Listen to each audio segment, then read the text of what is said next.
Shalom, shalom, bien-aimés dans le Seigneur. Que l'honneur soit rendu à notre Dieu pour cette opportunité qu'il nous a accordé de parler de sa part. Juste, nous voudrions partager quelque chose de très important à ce qui concerne la parole de Dieu. Frères et sœurs, il y a beaucoup de chrétiens aujourd'hui, je ne sais pas comment dire, beaucoup ne tiennent pas compte à leur identité par rapport au Seigneur. Je vais juste partager avec nous une portion des Écritures qui va nous permettre à euh, continuer notre conversation, notre partage. La Bible dit dans le livre de Jean chapitre 1er, le verset 12, c'est là où nous allons partager. J'aimerais que nous puissions comprendre ces choses. Ça va nous aider par rapport à notre vie chrétienne.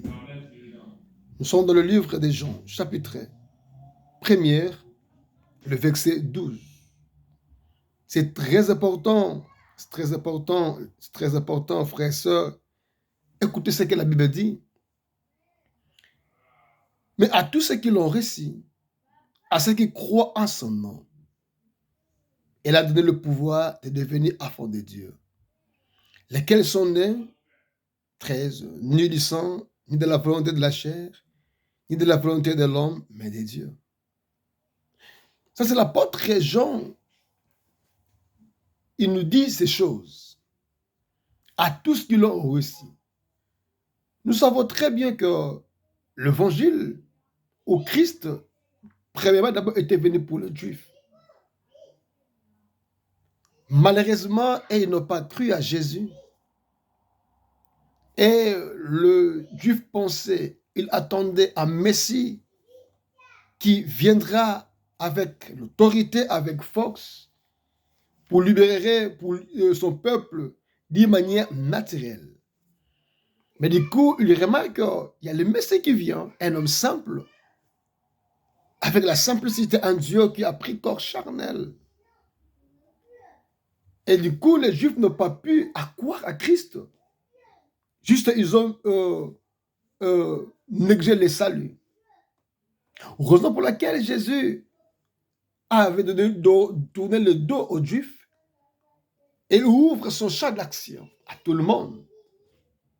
Et cette fois-là, il dit à tous qui l'ont reçu et à ceux qui croient à son nom, il a donné le pouvoir de devenir enfant de Dieu. Mais je vais parler que toute personne qui a donné sa vie à Jésus, qui croit à son nom, du coup, il devient enfant de Dieu. Nous savons que quand on est enfant, il y a des privilèges que nous bénéficions.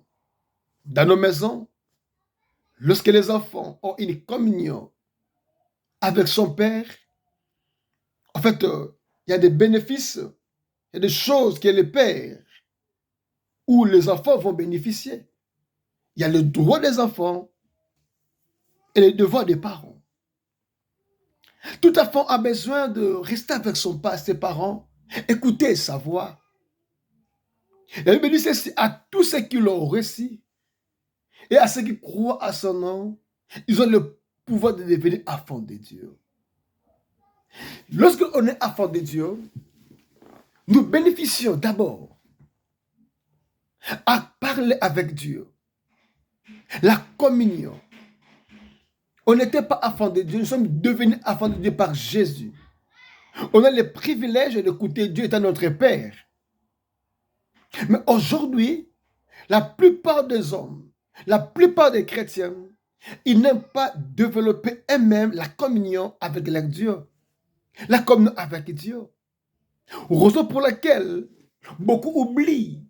Soit qu'ils ne tiennent pas compte de la relation qu'ils ont avec Dieu, étant père et fils. Jésus-Christ était le fils unique de son père. Mais après sa mort et la résurrection, il est devenu le premier-né d'entre les plusieurs. C'est-à-dire que nous sommes en train de partir dans la famille de Jésus, dans la famille de Dieu. Le droit que Christ a, c'est le même droit que nous avons. Donc c'est à nous de développer l'intimité, la communion avec notre Père. Et du coup, on aurait à écouter sa voix. Mais aujourd'hui, il y a beaucoup d'enfants de Dieu, je ne sais pas. Est-ce qu'ils tiennent compte de ces choses? Lorsqu'on devient enfant de Dieu, nous accédons à l'accès d'écouter sa voix, de parler avec lui. Oh, dans la Sainte Alliance, il y avait que les souverains sacrificateurs qui entrent une fois par an pour offrir les sacrifices. Et puis les sacrificateurs, et maintenant, ils entrent dans les lieux saints. Les lieux très saints étaient juste réservés pour les souverains sacrificateurs. Dans les parvis, il y avait plusieurs personnes, tout le monde qui venait. C'était le cours extérieur. Mais lorsque nous venons en Jésus, par lui, nous avons juste cette opportunité d'écouter Dieu, d'attendre Dieu, de faire notre adoration. Pour paraphraser ces paroles, nous allons encore lire un passage encore très intéressant. Toujours dans le livre des Jean, le chapitre 10 maintenant, Jean chapitre 10 et le verset 27. C'est très très important et c'est très bénéfique. La Bible dit ceci, mes brebis entendent ma voix. Je les connais et ils me suivent.